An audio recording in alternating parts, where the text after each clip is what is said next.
اگر آپ 8 فروری سے پیچھے 54 دن تو وہ 16 دسمبر سے شروع ہوتے ہیں. ٹھیک ہے. تو 16 دسمبر میں ابھی دن پڑے ہیں, اس سے پہلے کسی دن وہ دے دیں گے.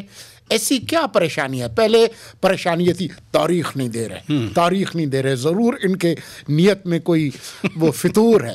وہ آ گئی نا تاریخ آ گئی. شیڈیول بھی آپ کہہ رہے ہیں 15 یعنی 16 آخری دن ہے تو 15 کو آ جائے گا, 14 کو آ جائے گا, 14-15 کو شیڈیول آ جائے گا. میں یہ نہیں کہہ رہا کہ 14 یا 15, میں صرف یہ کہہ رہا ہوں کہ 16 سے پہلے آ جائے گا. 16 سے پہلے آ جائے گا. چلیں, آپ نے ایک تو ڈیڈ لائن دے دی, لیکن ایک تاثر یہ ہے کہ جب تک میاں نواز شریف کا العزیزیہ والا کیس ان کو بریت نہیں ملتی, شاید اس وجہ سے ڈیلے ہو رہا ہے. یہ میں چونکہ لوگ سوچتے ہیں, بات کرتے ہیں, میں چونکہ آپ ترجمان ہیں حکومت کے, میں اس لیے آپ کے سامنے رکھ رہا ہوں.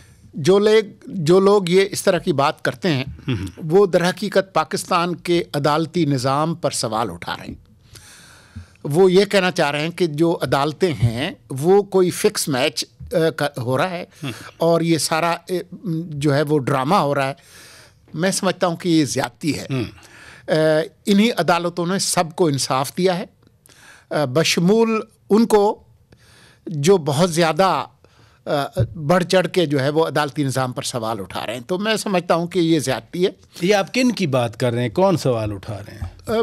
کافی لوگ سوال اٹھا رہے ہیں. فار ایگزامپل ہر جماعت کی طرف سے بشمول پی ٹی آئی سے اچھا اس طرح کے سوالات اٹھائے گئے ہیں.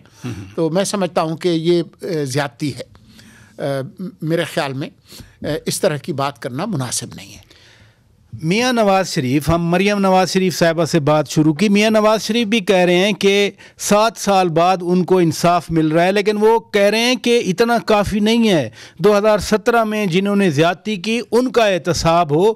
چونکہ آپ حکومت میں ہیں, ڈاکیومنٹس آپ کے پاس ہیں, ریکارڈ آپ کے پاس ہے, پروسیکیوشن کا محکمہ حکومت کے انڈر ہوتا ہے, تو احتساب ہوگا ان کا.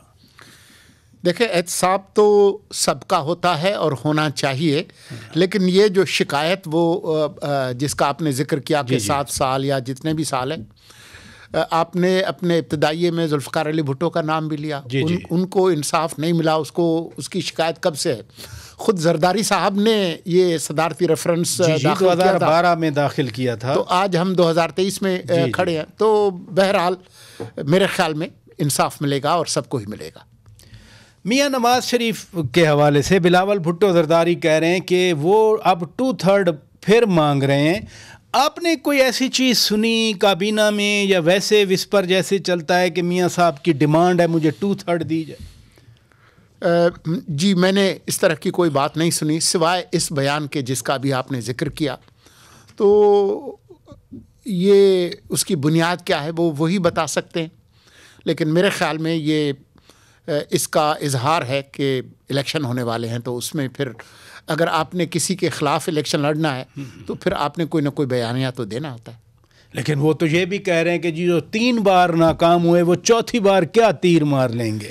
دیکھیں, پاکستان کی جو جمہوریت کی جو تاریخ ہے اس میں بہت ساری حکومتیں جو ہے وہ اپنا وقت پورا نہیں کر سکی. خاص طور پر 90 کی جو دہائی تھی اس میں محترمہ بینظیر بھٹو کی جو پہلی حکومت تھی 88 میں آئی, 90 میں چلی گئی, 93 میں آئی, 96 میں چلی گئی. یہ ہم نہیں کہیں گے کہ محترمہ جو ہے وہ ناکام ہوئی. میں نہیں سمجھتا کہ ان کی کوئی ناکامی ہوئی, نہ اس کے بعد والی جو ہے. اگر کوئی ناکامی ہوئی تو ہماری جمہوریت کے مستحکم نہ ہونے کی ایک طرح سے ناکامی ہے کہ جمہوری جو نظام ہے وہ اپنی اس نے جڑ نہیں پکڑی. لیکن یہ جو الزامات ہیں کہ جی جس کا آپ نے ذکر کیا, وہ در حقیقت ایک سیاسی سرگرمی جو ہے اس کا اظہار ہے. آپ نے دیکھا ہے کہ یہی جماعتیں ایک دوسرے کے خلاف الیکشن بھی لڑتی ہیں, پھر مل کے حکومت بھی بناتی ہیں. ابھی کل کی بات ہے 16-17 مہینے اکٹھے جو ہے وہ انہوں نے حکومت بھی کی ہے.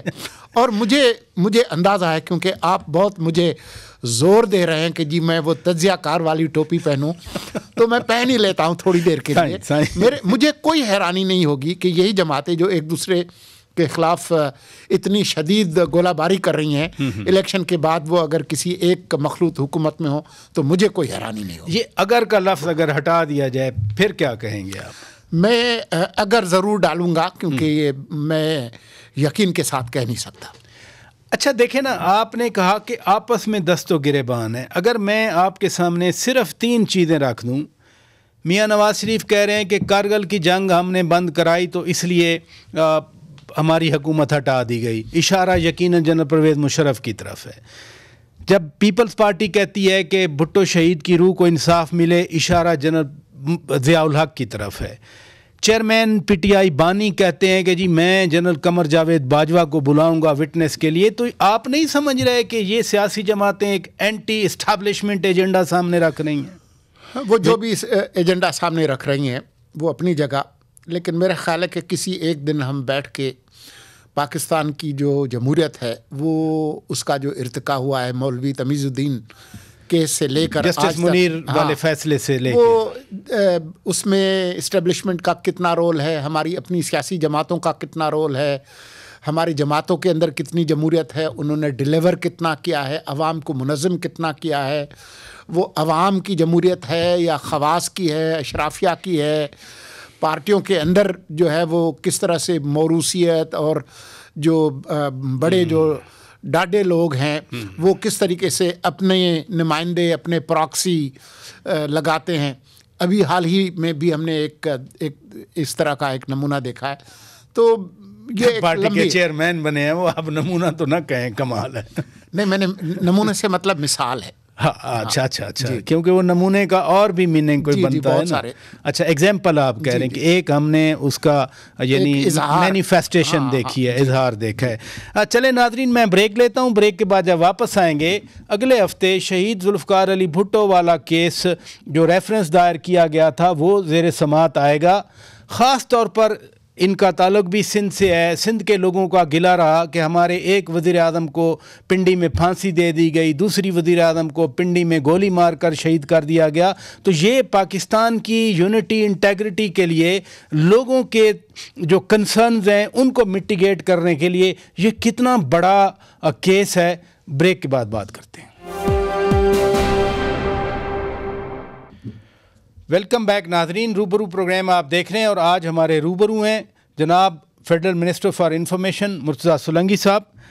شہید ذوالفقار علی بھٹو کا عدالتی قتل ہوا 45 سال کے بعد، اب شاید انصاف ملتا نظر آ رہا ہے۔ اگلے ہفتے کیس سماعت کے لیے منظور ہوا ہے۔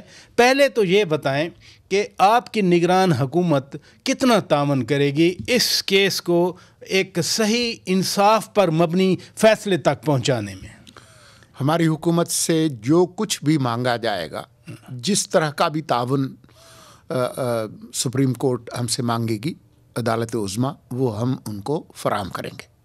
فار ایگزامپل آپ کے ذہن میں کیا آتا ہے؟ مثلا میں کہوں کہ جنرل ایف اے چشتی صاحب تو ابھی زندہ ہیں، پھر آپ کے ماتحت وزارت دفاع ان کو اجازت دے گی اگر بلایا جاتا ہے تو؟ دیکھیں، جو کچھ سپریم کورٹ کہے گی اس پر عمل ہوگا۔ ہم پابند ہیں سپریم کورٹ کے احکامات کی پر عمل کرنے کے۔ ایک جو جنرل پرسیپشن ہے کہ جی وہ ہنری کسنجر نے دھمکی دی تھی، کوئی اس وقت پلان بنا تھا، ہنری کسنجر ابھی چند دن پہلے ان کا بھی انتقال ہوا، تو there must be record, official record in the foreign ministry, وہ بھی پرووائڈ کرے گی حکومت؟ جیسا کہ میں نے کہا، جو کچھ ہمارے پاس ہے، جو بھی ایویڈنس ہے، جو معلومات ہمارے ریکارڈ میں ہے، وہ مکمل جو جسٹس ہے، جو سپریم کورٹ کا اختیار ہے، وہ فراہم کرنا ہماری ذمہ داری ہے۔ ہمارے پاس یہ آپشن نہیں ہے کہ ہم تعاون کریں یا نہ کریں، یعنی ضرور تعاون کیا جائے، یقیناً کریں گے جو کچھ بھی ہمارے پاس ہے۔ اور اس کا اور اینگل بنتا ہے، جنہوں نے فیصلہ دیا انہوں نے خود آ کے کنفیشن کیا کہ جی ہمارے اوپر بڑا پریشر تھا، ضیاء الحق کا نام لیا گیا، ہمارے اوپر بڑا پریشر تھا۔ تو یہ تو ایک اوپن اینڈ شٹ کیس ہے۔ دیکھیں، کیونکہ ایک صدارتی ریفرنس دائر ہوا اور اب اس کی اتنے عرصے کے بعد 4 دہائیوں سے بھی زیادہ اس پر کوئی لوگ مطالبہ کرتے رہے ہیں، اور ابھی بھی آپ دیکھیں 2012 اور 2023 میں ہیں صدارتی ریفرنس بھی۔ تو اب کیونکہ عدالت نے ایک یہ کیس لے ہی لیا ہے، تو میں اس کو پری جج نہیں کرنا چاہوں گا۔ میں چاہوں گا کہ عدالت عظمیٰ اس پر فیصلہ دے، اور تاریخ نے تو اپنے فیصلے دینے ہوتے ہیں، اور آپ نے بہت ساری مثالیں دی۔ اس کیس کے اندر بہت ساری بے ضابطگیاں بظاہر ایک طرح سے نظر آتی ہیں، پرائما فیسی نظر آتی ہیں۔ صرف یہی حقیقت کہ جو ایک عدالتی پروسیس جس طریقے سے ان کو انصاف ملنا تھا کہ یہ کیس براہ راست ہائی کورٹ میں ڈالا گیا تاکہ وہ ایک سٹیج جو ہے وہ اپیلیٹ فورم جو ہے وہ اس کو بائی پاس کیا جائے۔ یہ سیشن کورٹس کا کیس تھا، وہ ڈائریکٹلی، اور وہ ایک ایسا جج صاحب جس کے بارے میں یہ بہت ویل اسٹیبلشڈ ہے کہ ان کا ایک ذاتی ایک بغض تھا ذوالفقار علی بھٹو کے ساتھ، اور پھر جو ان کا رویہ تھا، مشتاق کی بات کر رہا ہوں، اور جس طریقے کا رویہ ان کے ساتھ عدالت کے کٹہرے میں روا رکھا گیا، وہ ایک ریکارڈ ہے تاریخ کا۔ جو جسٹس نسیم حسن شاہ نے کہا وہ تو اپنے طور پر ہے، اور جس طریقے کا ایک سپلٹ تقسیم فیصلہ آیا اور اس پہ جو میکسیمم پینشمنٹ جو ہے وہ دی گئی، وہ ایک الگ کہانی ہے۔ لیکن شروع سے ہی جس طریقے سے یہ کیس پروسیڈ ہوا، اس میں بظاہر بہت ساری بے قاعدگیاں نظر آتی ہیں، لیکن اب عدالت نے اس کو ٹیک اپ کر ہی لیا ہے، تو میرے خیال میں ظاہر ہے ہم ذوالفقار علی بھٹو کو دوبارہ قبر سے باہر تو نہیں لا سکتے، لیکن کم از کم تاریخ کے اندر یہ بات ثابت ہو جائے گی کہ کس کا کیا رول تھا۔ آپ نے دانشوری کی ٹوپی بھی رکھی ہوئی ہے جیب میں، وہ اگر لگائیں تو ہم کیا توقع کریں جنرل فیض علی چشتی صاحب سے؟ احمد رضا قصوری صاحب بھی ابھی حیات ہیں، وہ بھی کچھ بتا سکتے ہیں؟ کیا توقع ہونی چاہیے اگر واقعی تاریخ میں سچ سامنے آنا ہے تو؟ میرے خیال میں وہ عربی میں ہے نا کہ کل شیء یرجع الی اصلہ، ہر چیز اپنی اصلیت کو لوٹتی ہے۔ تو چشتی صاحب نے بھی اور قصوری صاحب نے بھی اور پراچا صاحب نے بھی، میں نے بھی، سب نے اس طرف لوٹنا ہے جہاں سے ہم آئے ہیں، جان اللہ کو دینی ہے۔ ہاں، تو اس حوالے سے میں سمجھتا ہوں کہ یہ تاریخ کا قرض ہے، یہ تاریخ کا قرض ہے کہ تمام لوگ سچ بولیں اور بتائیں کہ کیا ہوا تھا۔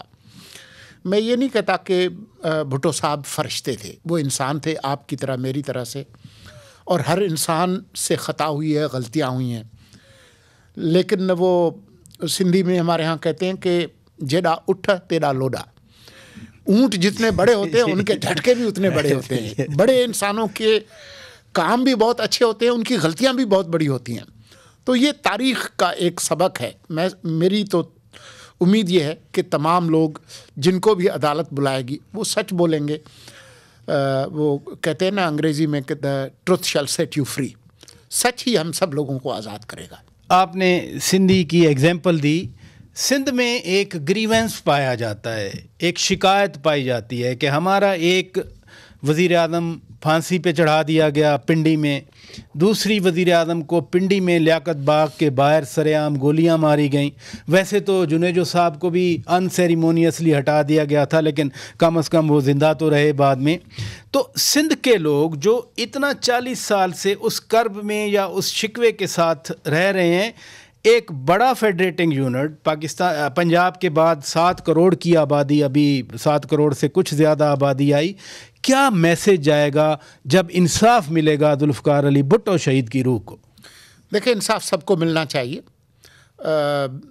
صرف سندھ کے لوگوں کو نہیں، سندھ کے لوگوں کو تو ملنا ہی چاہیے، لیکن باقی لوگوں کو بھی ملنا چاہیے۔ اور یہ ایک حقیقت ہے کہ جو حکومتیں برطرف ہوئی ہیں وہ صرف پیپلز پارٹی کی نہیں ہوئیں۔ میاں صاحب کی 3 دفعہ حکومت گئی ہے، 2 دفعہ تو براہ راست، ایک دفعہ وہ جس کو آپ لوگ 58-2B کہتے تھے، اس میں ان کو 93 ہاں، پھر سپریم کورٹ نے ریسٹور کیا، جی پھر اسحاق خان اور نواز شریف دونوں چلے گئے، پھر 99 میں 12 اکتوبر 99 تو اس طرح کی جو باتیں تو ہوئی ہیں، لیکن امید یہی ہے کہ تاریخ جو ہے وہ اپنا راستہ نکالے گی.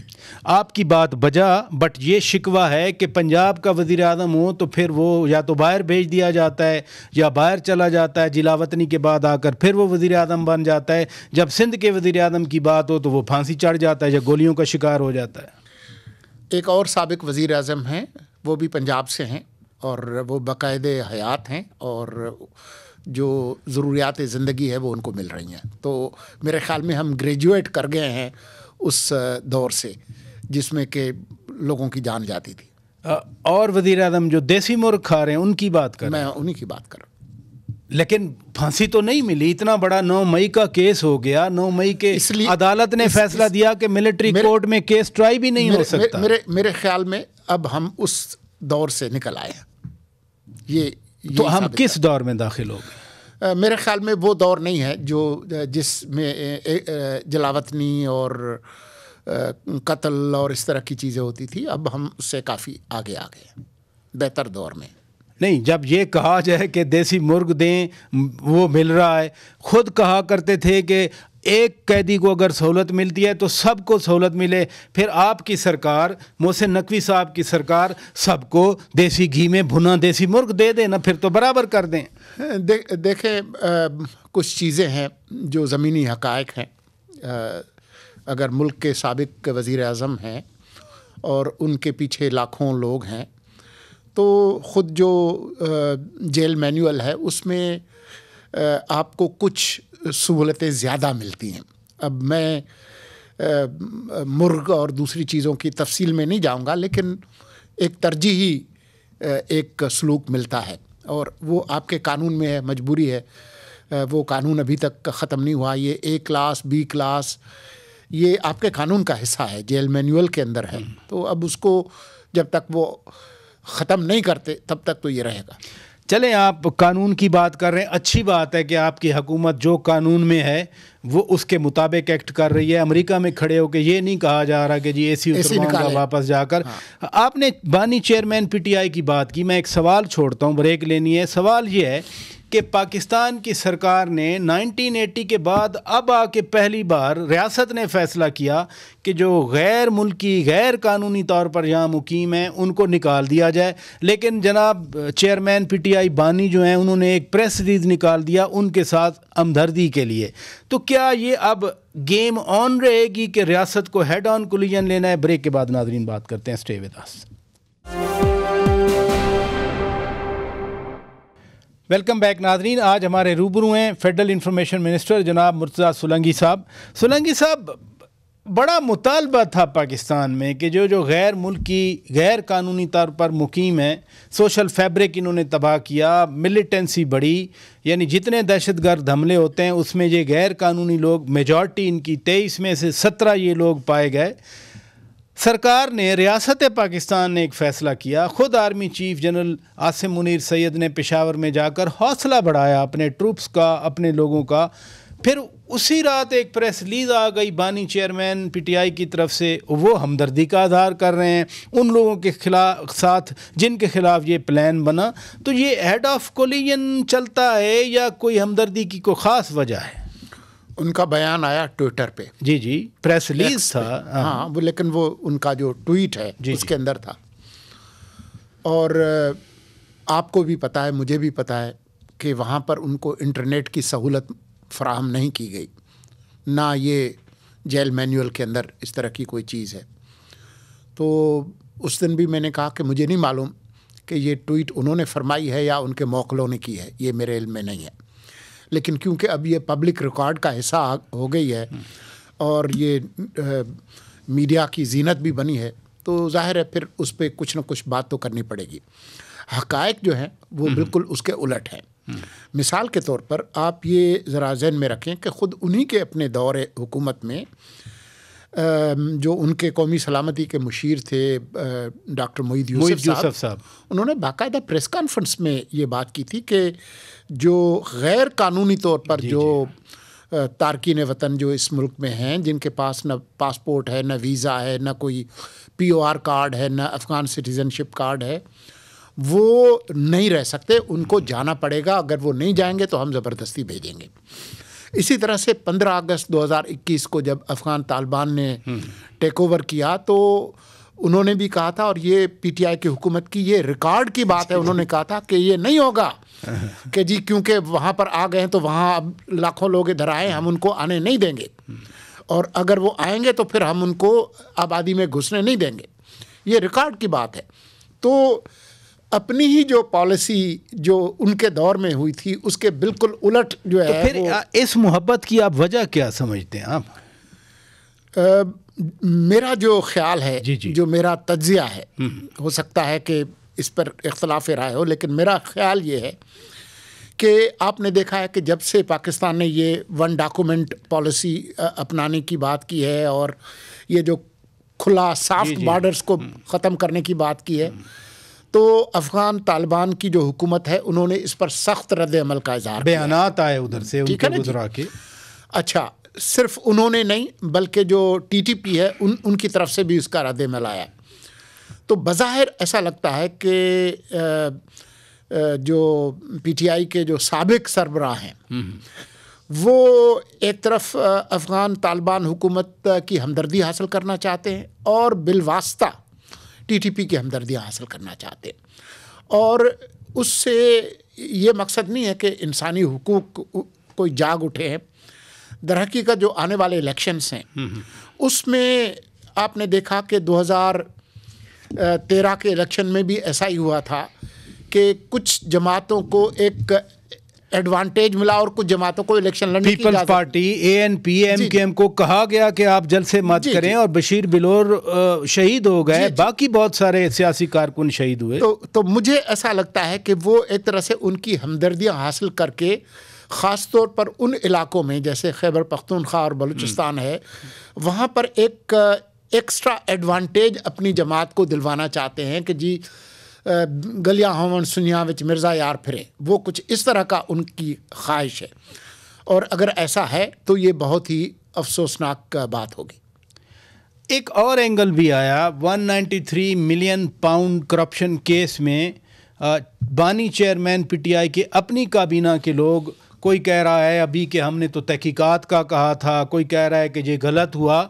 چونکہ ڈاکیومنٹس آپ کی حکومت کے پاس ہیں, پروسیکیوشن والے بھی آپ کے پاس ہیں, تو یہ آپ کیا سمجھتے ہیں جو وزراء ان کے اپنے وزراء اب بول رہے ہیں؟ جو وزراء بول رہے ہیں وہ تو ہے ہی, لیکن یہ ڈاکومنٹس کا بھی حصہ ہے کہ کس طریقے سے یہ اسٹیم رول کیا گیا, کس طریقے سے کابینہ کو وہ لفافہ بھی نہیں کھولا گیا اور ان سے اس طرح سے بلینکٹ ایک اپروول لی گئی, اور اس کے نتیجے میں پھر وہ جو لائبلٹی اکاؤنٹ تھا اس میں پیسے ڈالے گئے.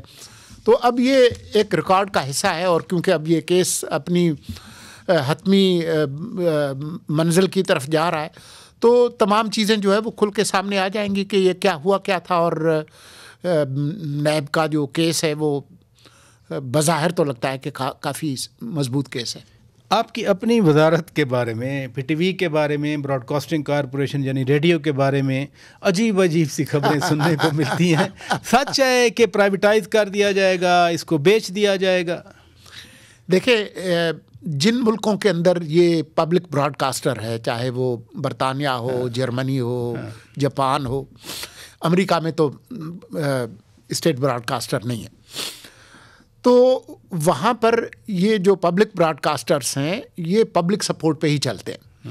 یہ کوئی گھی کے, کھاد کے, چینی کے کارخانے نہیں ہیں کہ ان کو یہ آپ نجکاری کریں. یہ عوامی خدمت کے ادارے ہیں, یہ ہمیشہ اس طریقے سے رہتے ہیں. ان میں اصلاحات کی ضرورت ضرور ہے, ان کی مینجمنٹ کو بہتر کرنے کی ضرورت بالکل ہے, ان کی ٹیکنالوجی اپ گریڈ کرنے کی ضرورت ضرور ہے, ان کو جدید دور میں لانے کی ضرورت ہے, لیکن نجکاری کی ضرورت نہ ہے, نہ یہ لسٹ پہ ہے. اس طرح کی جو بھی افواہیں ہیں بالکل بے بنیاد ہیں. ان سے یہ توقع نہیں رکھی جا سکتی کہ یہ پیسے کما کر دیں. یہ پیسے کمانے والے ادارے نہیں ہیں. کچھ ادارے ہیں جو کہ پبلک سروس کے ادارے ہیں, فائر بریگیڈ جو ہے, پولیس ہے, فوج ہے, عدلیہ ہے. یہ اس لیے نہیں ہے کہ جی آپ کو پیسے کما کر دیں. ہر ادارہ پیسے کمانے کے لیے نہیں ہے. کچھ ادارے ضرور ہیں لیکن یہ نہیں ہے. تو اس کا کوئی امکان نہیں ہے کہ ریڈیو پاکستان اور پی ٹی وی کو